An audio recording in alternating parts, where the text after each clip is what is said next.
That's right, Phil and Lena. A lot of the air flight attendants we spoke to today say they are not getting paid enough and that they are living below the poverty wage. And that has been the sticking points when it comes to negotiations between CUPE, the union representing Air Canada flight attendants, and Air Canada. It is crunch time right now when it comes to reaching a deal. If a deal is not reached, flight attendants could walk off the job as early as Saturday, and that would cause chaos as Air Canada is the country's largest airline. And today, across the country at 4 major airports, Toronto here, Montreal, Vancouver, and Calgary, Air Canada flight attendants held a day of action, silent protests. At Pearson Airport, they came in by the busloads. Around 500 flight attendants in uniform stood outside holding signs talking about these unpaid wages.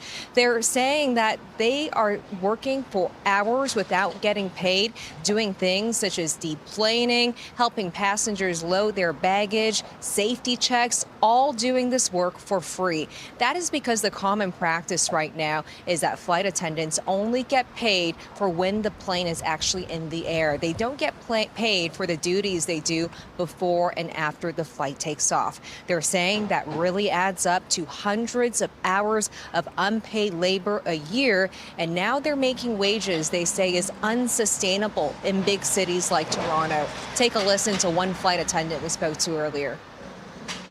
We had a food bank set up in our local office because we have flight attendants that can't afford to eat. We have flight attendants living in multiple rooms in bunk beds because they can't afford. We have flight attendants who are fabulous at their job, and it could potentially be a breaking point between them choosing, do I stay in a career I love, or do I allow myself to be able to eat? That shouldn't be the case. We're safety professionals first and foremost. We should be compensated properly and fairly for the work that we do. So I'm very proud of everybody that is here.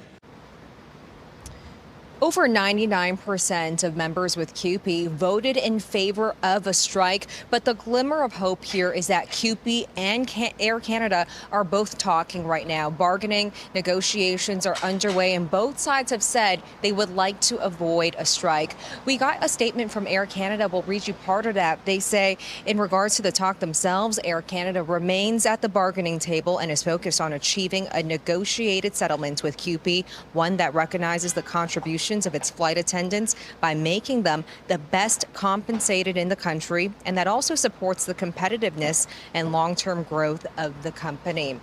As for the protests today, Air Canada says this didn't cause any interruptions when it comes to flights. Travelers were able to get in and out as usual. However, if a deal is not reached soon, flight attendants could legally walk off the job this Saturday. And Lena and Phil, that would cause chaos when it comes to travel, especially during a peak summer season. Yeah, that's true. A lot of families trying to get that last vacation right before school starts. For sure. And that is anxiety nobody needs, especially not parents who are traveling with their kiddos, as you said, right before school starts. Sijia Liu reporting live from the airport. Sijia, thanks so much.